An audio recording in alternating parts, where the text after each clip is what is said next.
Hi hello नमस्ते दोस्तों, this is Raunak sir और मैं आप सबका स्वागत करता हूं आपके प्यारे प्लेटफॉर्म आलसी इंजीनियर पे। दोस्तों 10th ऑफ मार्च 2025 आपके M2 यानी कि इंजीनियरिंग मैथमेटिक्स 2 2019 पैटर्न की इन सेमेस्टर एग्जाम होने वाली है और उसी इन सेमेस्टर एग्जाम की स्ट्रैटेजी मैं आपको बताने वाला हूं।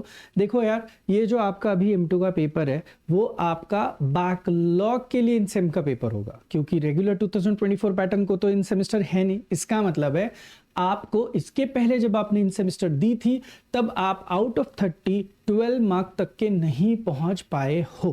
करेक्ट बोल रहा हूं मैं? तो भाई देखो दोस्तों, ये जो इन सेमेस्टर एग्जाम है ये ऑलरेडी 2019 पैटर्न के बच्चों के लिए है। जैसे कि मैंने बोला, इसका मतलब ये है इन बच्चों ने इसके पहले भी ये इन सेमेस्टर एग्जाम ऐसी दी थी जहां पे वो अच्छे मार्क्स स्कोर नहीं कर पाए, इसलिए उनको एंड सेमेस्टर में बहुत ज्यादा मेहनत करनी पड़ी और वहां पे वो कम पड़ गए और फिर उनका बैकलॉग लगा। तो होपफुली आपको अब समझ में आया होगा कि इन सेमेस्टर का इंपॉर्टेंस क्या है। भाई एक तो आपको 12 मार्क्स मिनिमम लाने ही लाने हैं ताकि आपका एंड सेमेस्टर का लोड कम हो, और दूसरी चीज भाई स्कोर करो, अभी आपके पास अपॉर्चुनिटी है। तो दूसरी चीज 2024 पैटर्न ऑलरेडी शुरू हो चुका है, तो इसके बाद आपको इन सेमेस्टर का मौका डायरेक्ट नेक्स्ट ईयर मिलेगा। वो भी मिलेगा कि नहीं मिलेगा ये काफी क्वेश्चन मार्क है, क्योंकि अभी 2024 पैटर्न काफी अच्छे से आगे बढ़ रहा है। 30 मार्क की एग्जाम है, 2 यूनिट से, दोनों यूनिट में आपको एक ही कॉन्सेप्ट करनी है, दैट इज डिफरेंशियल इक्वेशन को सॉल्व करना है। तो चलिए शुरुआत करते हैं। मैं आपको यूनिट बाय यूनिट ये स्ट्रैटेजी बताऊंगा, लेकिन एक छोटी सी रिक्वेस्ट है भाई साहब, मैं आपको इतने दिनों से बताते आ रहा हूं, अब ये M2 आप काफी बार ऑलरेडी दे चुके हो, फिर भी आप इसमें कम पढ़ रहे हो। तो भाई आलसी इंजीनियर के ऐप पे क्यूरेटेड कोर्स है, आपको पता है आपका 2024 का इनसेम का पेपर, 2023 का इनसेम का पेपर, 2020 में भी इनसेम हुई थी, इसके सारे solved solution, video solution already app पे अवेलेबल है और साथ ही साथ पूरी कॉन्सेप्ट सिखाई हुई है। कॉन्सेप्ट इज अ किंग दोस्तों, जब कॉन्सेप्ट सही से होगी ना तो सम में इधर इधर हुआ तो भी आपको समझ में आना चाहिए कौन सा सम किस तरीके का और किस तरीके से पूछा गया है, राइट। हम लोग इस वीडियो में क्या क्या करने वाले, भाई मैं यूनिट बाय यूनिट आपको स्ट्रेटेजी बताऊंगा, साथ में अब तक के आए हुए पेपर्स में क्या क्या आया था, सीक्वेंस किस तरीके से हो सकती है, and the most important part, क्या आपको इसमें से कोई चीज स्किप करने की जरूरत है, ये मैं बताने वाला हूं, राइट। तो चलिए शुरुआत करते हैं। सबसे पहले बात करता हूं मैं यूनिट नंबर 1 की, और अगर आप कंटेंट देखोगे तो बहुत प्यारा सा कंटेंट है, सिर्फ 4 चीजें भाई साहब, एग्जैक्ट है, नॉट एग्जैक्ट है, एलडी है और बर्नौलीज है। अब सबसे पहले तो बात करते कि सर हमें सम देख के पता ही नहीं चलता है कि एक्चुअल में जो सम है वो इनमें से कौन सा है। देखो 4 ही टॉपिक है, एग्जैक्ट है, नॉट एग्जैक्ट है, एलडीई है और बर्नौलीज है। मैं इसके पेपर के पैटर्न के हिसाब से तो बात करूंगा, लेकिन सबसे पहले 2 लोगों के बारे में बात करते हैं, एग्जैक्ट और नॉट एग्जैक्ट। इन दोनों का जो फॉर्मेट है भाई साहब वो दिखता है mdx plus ndy is equal to दिखता है 0। मतलब सिंपल सी चीज है, dx को चिपकी हुई चीज m होती है, dy को चिपकी हुई चीज n होती है, और उसके बाद इसके कुछ स्टेप्स है जो कि आपको फॉलो करने होते हैं।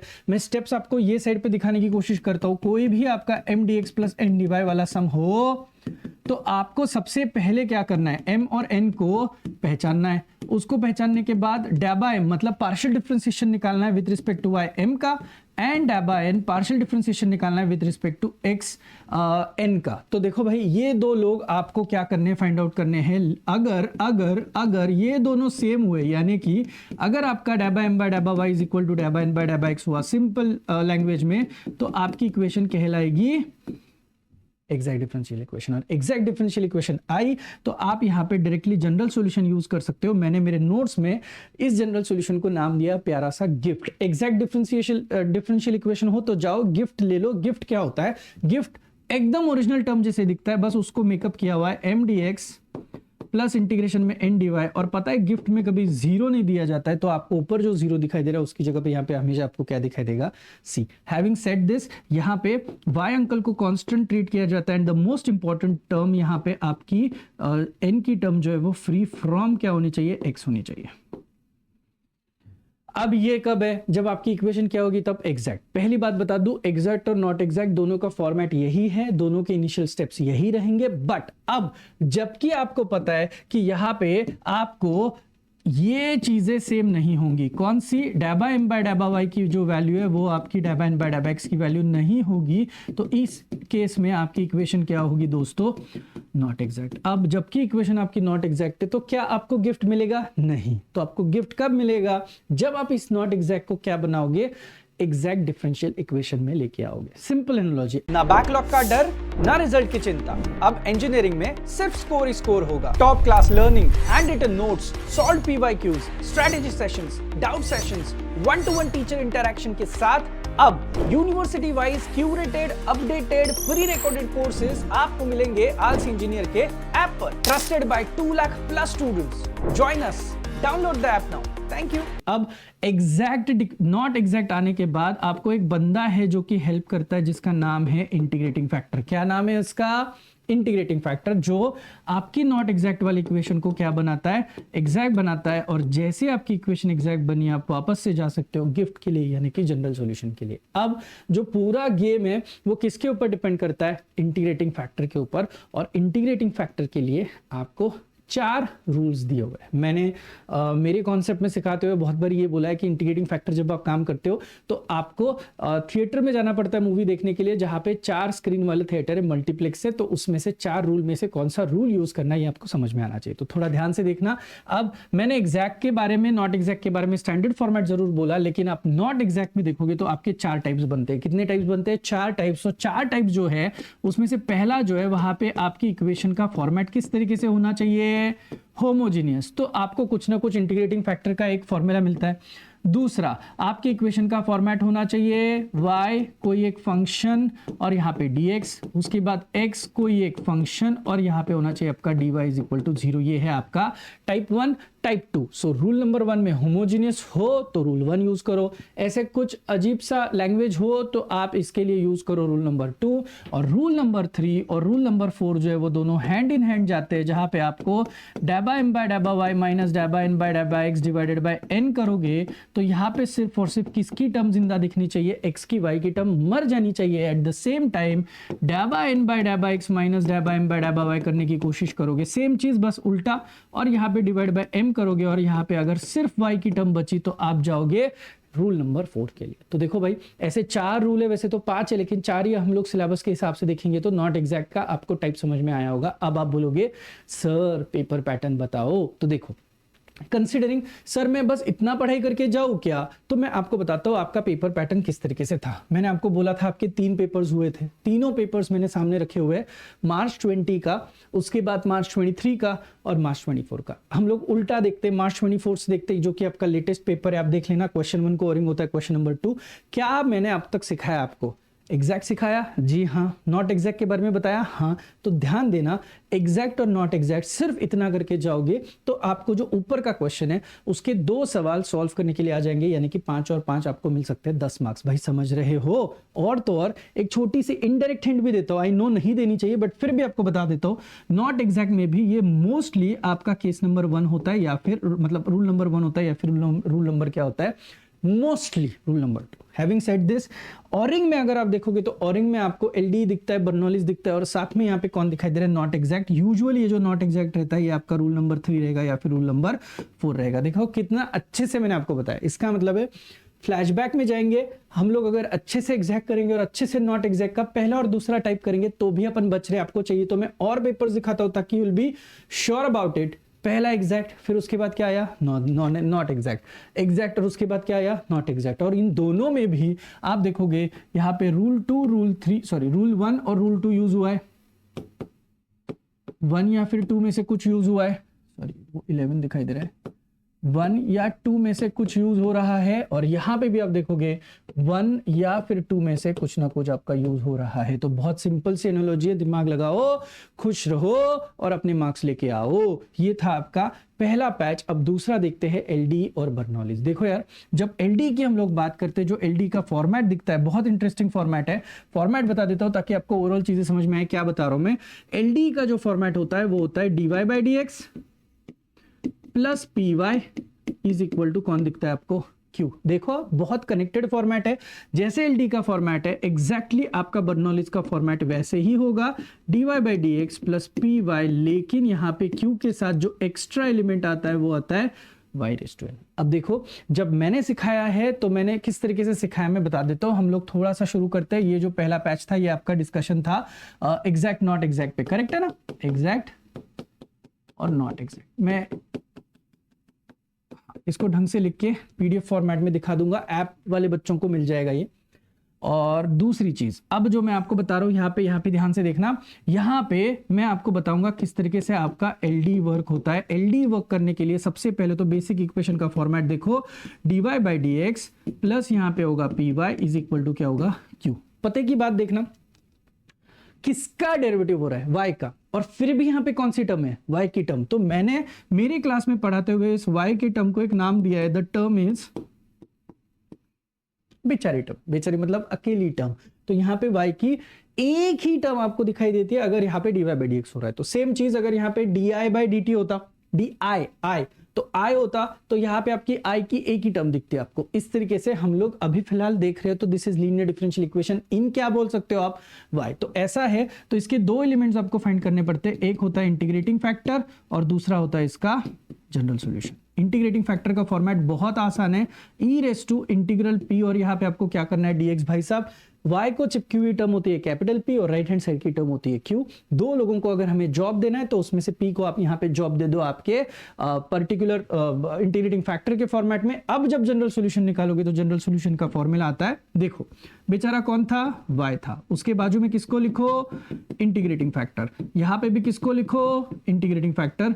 अब यहाँ पे p को हम लोग ऑलरेडी जॉब दे चुके हैं, यहाँ पे हम लोग जॉब देंगे q को, यहाँ पे चिपकाएंगे dx और यहाँ पे होगा प्लस c। ये रहा आपका जनरल सॉल्यूशन का standard formula. Are you guys really getting my point? Linear differential equation में आपको कुछ इंटीग्रेशंस की जरूरत होती है, कुछ ट्रिग्नोमेट्री आपको आना जरूरी होता है।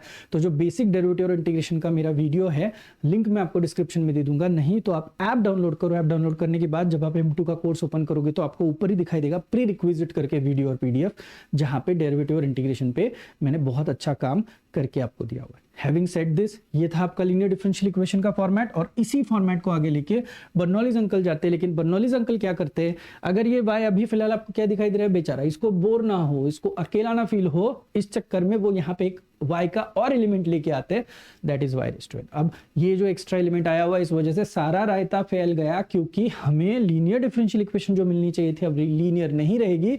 इस बर्नौलीज अंकल की वजह से ये अब हमें कन्वर्ट करना पड़ेगा, साम दाम दंड भेद यूज करके। इसको पहले कन्वर्ट करके किस में लाओ, एलडी में लाओ, और एलडी में लाने के बाद आप इसको क्या करो, इसका इंटीग्रेटिंग फैक्टर्स निकालो और साथ में जनरल सॉल्यूशन निकालो। समझ में आ रहा है? देखो भाई सिक्वेंशियली बताता हूँ।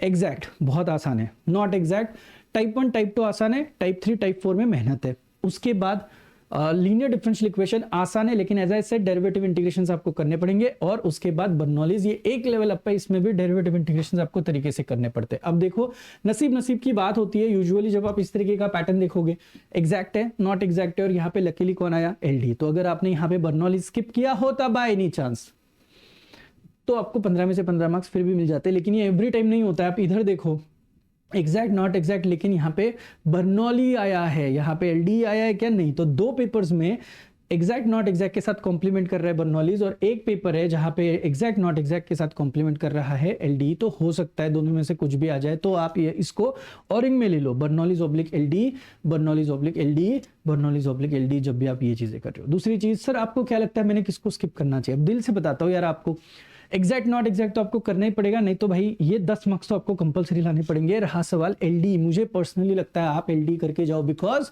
एलडी अगर आप करोगे तो आपको जो यूनिट नंबर 2 दिखाई दे रहा है ना, उसमें एक बहुत अच्छा टॉपिक है, नाम है इलेक्ट्रिकल सर्किट, जिसमें पूरी तरीके से सिर्फ और सिर्फ किसकी कॉन्सेप्ट यूज हुई है, लीनियर डिफरेंशियल इक्वेशन की। तो प्लीज अच्छे से कर लेना एलडी का कॉन्सेप्ट, ताकि फिर आपको यहाँ पे दिक्कत ना आए सॉल्विंग के लिए। और अगर आपको समय मिला तो आप बर्नौलीज करो, बिकॉज बर्नौलीज में नंबर ऑफ सम बहुत ज्यादा है, वैरायटी बहुत ज्यादा है, उसके ऊपर काम करना हमें थोड़ा सा टाइम कंज्यूमिंग हो सकता है। सो ओवरऑल अगर आप मुझे पूछोगे, ये जो आपको दो लोग दिखाई दे रहे हैं, ये दोनों मिला के अगर आप देखोगे ना, तो ये दोनों मिला के आपका 2 घंटे का काम है। एलडी 1 घंटा और ये बर्नौलीज आपका 2 घंटा, 2 और 1 कुल मिला के 5 की जगह पे आप 1.5 आवर एक्स्ट्रा दो प्रैक्टिस करने के लिए, चलो 2 घंटे एक्स्ट्रा दो। आई नो आपके पास समय अभी, तो आप इसको कंपलसरी 7 घंटे अगर दोगे तो मुझे लगता है ये चारों के चारों टॉपिक आपके कवर हो सकते हैं। कोशिश करो कि कम से कम 10 मार्क्स तो आपके इस यूनिट के निकल के आ जाए। आई एम श्योर आपको समझ में आ चुका है आपके सर आपको क्या बताने की कोशिश कर रहे हैं रिगार्डिंग यूनिट नंबर 1। चलिए अब आगे बढ़ते यूनिट नंबर 2 के लिए। भाई यूनिट नंबर 1 का नाम क्या था? Differential equation. 2 का नाम है एप्लीकेशन ऑफ डिफरेंशियल इक्वेशन। तो डिफरेंशियल इक्वेशन की कॉन्सेप्ट जो है वो वैसे के वैसे आगे आपको आती हुई दिखाई देती है। अब यहाँ पे आपको कौन सी चीजें कंपलसरी करनी है, कौन सी आसान है और कौन सी डिफिकल्ट है, ये मैं आपको बता देता हूँ। राइट, देखो ऑर्थोगोनल ट्रेजेक्टरी, ये बहुत ज्यादा इजी टॉपिक है। ये आप 1 घंटे में खत्म कर सकते हो। कितने घंटे में? 1 घंटे में। बताता हूँ इसमें क्या है, बस क्विकली बताता हूँ, ज्यादा कुछ हम लोग यहाँ पे लेन देन करेंगे नहीं। देखो आपको कुछ, लेट्स से आपको y इज इक्वल टू कुछ दिया हुआ है इन टर्म्स ऑफ a और इन टर्म्स ऑफ x कुछ दिया हुआ है। राइट, आपको सबसे पहले इसका क्या फाइंड आउट करना है? dy by dx। उसको उसके बाद किसको एलिमिनेट करना है? a को एलिमिनेट करने के बाद ये जो dy बाई dx है उसको रिप्लेस करना है by minus dx by dy, और उसके बाद इसको वेरिएबल सेपरेट करके सॉल्व करते जाना है, और ये आपको पूरे के पूरे 5 मार्क्स देके जाएगा। Quite easy. फॉर्मेट बताता हूं कहां पे आता है, किस तरीके से आता है। और इसी के साथ एक और इजी टॉपिक है, that is Newton's law of cooling. ये भी 1 घंटे में खत्म होगा। इसका तो मैं बता देता हूं, एक सम करोगे तो that is clearly equivalent to आपके जितने सारे सम्स है, 7-8 सम्स, सारे सम्स के लिए वही टेक्निक, उसी तरीके से आपको सम सॉल्व करके आपके मार्क्स लेके आने के हैं। इतना सिंपल है। आप बोलोगे सर है क्या यार सर, ये मैं आपको बताता हूँ। आपको D theta by D T, यानी कि ये लॉ ऑफ कूलिंग कहता है आपका कि भाई जैसे आपका टेम्परेचर और टाइम का जो कॉम्बिनेशन है, ये जो होता है ये डायरेक्टली आपका इनवर्सली, मतलब माइनस के इंटू यहाँ पे आप थीटा माइनस क्या कर सकते हो? थीटा नॉट कर सकते हो। डायरेक्टली प्रोपोर्शनल है। उसके बाद ये थीटा माइनस थीटा नॉट की टर्म नीचे आएगी, डी टी की टर्म इधर जाएगी। इसका मतलब है वापस यहाँ पे भी सॉल्व करते हुए वेरिएबल सेपरेबल फॉर्म से आपको सॉल्व करते करते आगे जाना है। इसमें आपको एक के नाम का अननोन आता है और एक सी नाम का अननोन होता है, कांस्टेंट ऑफ इंटीग्रेशन, जिसको आपको तरीके से सॉल्व करके फिर जाके कंडीशनल आपको आंसर्स लेके आने के। ये था आपका न्यूटन्स लॉ ऑफ कूलिंग। ये दोनों आसान है। अब जो आपका सबसे बड़ा प्लेयर है जिसको आपको कंपलसरी करके जाना पड़ेगा वो है इलेक्ट्रिकल सर्किट। ये इलेक्ट्रिकल सर्किट को मैं कंसीडर कर सकता हूँ, ये मीडियम है। रीजन बीइंग, इलेक्ट्रिकल सर्किट के लिए मैं आपको बताता हूँ आपको कौन सी कॉन्सेप्ट लगने वाली है, जो मैंने आपको प्रीवियस यूनिट में बताई, that is linear differential equation. भाई 2 तरीके होते हैं इसके सॉल्विंग के। एक होता है आपको आरसी का सर्किट मिलेगा और दूसरा होता है आपको कौन सा सर्किट मिलेगा? आरएल। इन दोनों सर्किट को सॉल्व करना है एक ही तरीके से, लीनियर डिफरेंशियल इक्वेशन के इंटीग्रेटिंग फैक्टर और लीनियर डिफरेंशियल इक्वेशन के जनरल सॉल्यूशन के थ्योरम के हिसाब से आपको इसको सॉल्व करना है। प्रैक्टिस करनी पड़ेगी, वैल्यू पुटअप करनी पड़ेगी, के की वैल्यू निकालनी पड़ेगी और फिर जाके सॉल्व करना पड़ेगा। और ये सबसे ज्यादा इंपॉर्टेंट है।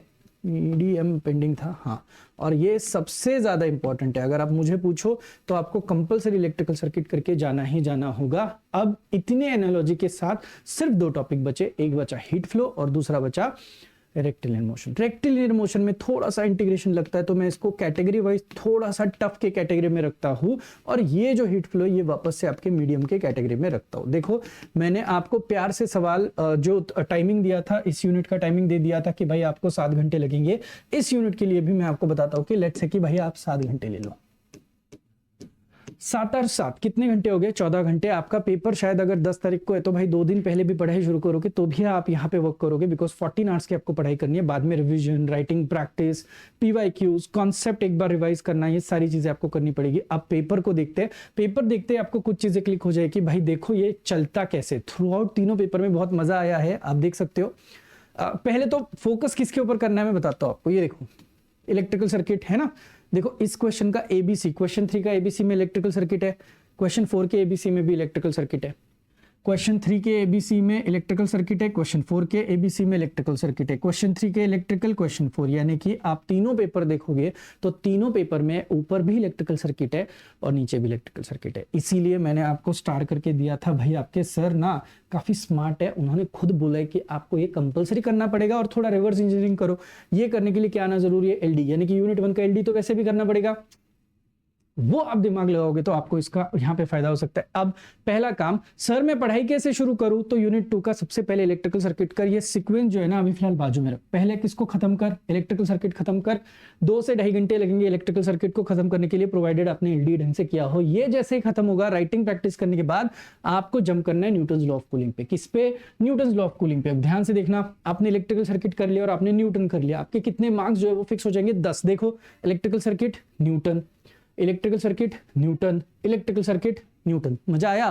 तो 10 मार्क तो आपके यहीं पे आ गया अगर आपने ये 2 टॉपिक कर लिए तो। अब ये 2 टॉपिक के साथ हमेशा अब तक हुआ है रेक्टिलिनियर, रेक्टिलिनियर, और रेक्टिलिनियर का सम। अब रेक्टिलिनियर का सम ये काफी टाइट कंसिडर किया जाता है, काफी टफ कंसिडर किया जाता है ओवरऑल सिलेबस वाइज, लेकिन अगर आपको 15 मार्क्स लेके आने के तो आपको कॉम्बिनेशन में न्यूटन्स इलेक्ट्रिकल सर्किट और साथ में क्या करना पड़ेगा, रेक्टिलिनियर मोशन करना ही करना पड़ेगा। आप बोलोगे नहीं नहीं सर ऑल्टरनेटिव दे दो, ऑल्टरनेटिव बहुत सही है, ऑल्टरनेटिव में इलेक्ट्रिकल सर्किट तो आप कर ही रहे हो, अब 2 ही टॉपिक बचे, ऑर्थोगोनल, ये देखो यहाँ पे ऑर्थोगोनल ट्रेजेक्टरी का सम, यहाँ पे भी ऑर्थोगोनल ट्रेजेक्टरी का सम और यहाँ पे भी ऑर्थोगोनल ट्रेजेक्टरी का सम, जो कि अगेन सिंपल माना जाता है। अब सीक्वेंस देख रहे हो, सिंपल सिंपल मतलब इजी इजी, दोनों का फर्स्ट फर्स्ट, दोनों का second second, medium medium, because ये कौन है, इलेक्ट्रिकल इलेक्ट्रिकल है, ये थोड़ा सा टफ है एंड ये आपके वापस हीट फ्लो जो है वो मीडियम की कैटेगरी में आ चुका है। तो आपको चाहिए तो आप देखो आपको किस हिसाब से जाना है, दोनों में इलेक्ट्रिकल सर्किट कॉमन है, आपको अच्छा लग रहा है न्यूटन्स लॉ ऑफ कूलिंग, तो आप ऊपर का क्वेश्चन अटेम्प्ट करो, लेकिन आपको उसके साथ साथ रेक्टिलिनियर मोशन करना पड़ेगा अगर आपको पूरे 15 लाने हैं तो। नहीं तो आप इलेक्ट्रिकल सर्किट के साथ ऑर्थोगोनल ट्रेजेक्टरी कर लो और हीट फ्लो कर लो, इधर के 15 आप यहाँ पे रिटेन कर सकते हो, ये 15 या फिर ये 15 कॉल आपके ऊपर है, आपको दिमाग लगा के सॉल्व करना होगा। और अब तक अगर आपका हमेशा प्रैक्टिस करने के बावजूद भी बैक लग रहा है तो सबसे बड़ी चीज आपके साथ हो रही है वो हो रही है कि आपकी प्रैक्टिस नहीं हो पा रही है। तो सिर्फ वीडियो देख के, नोट्स देख के आपका काम नहीं बनने वाला है, आपको राइटिंग प्रैक्टिस कंपलसरी है ना। होपफुली जितना मैंने बताया आपको सब कुछ समझ में आ चुका है। दोस्तों वापस बता रहा हूँ, अच्छे से पढ़ना है, एक फाइनल चांस है, इसीलिए डेमो देखो आलसी इंजीनियर के ऐप पे और प्लीज प्लीज प्लीज पढ़ाई करो, उसमें सारे के सारे पेपर के सॉल्यूशंस जो है वो आपको दिए हुए हैं। चलिए मिलते हैं नेक्स्ट वीडियो में। ये आपको ओवरऑल स्ट्रेटजी कैसे लगी मुझे जरूर बताना। Thank you so much.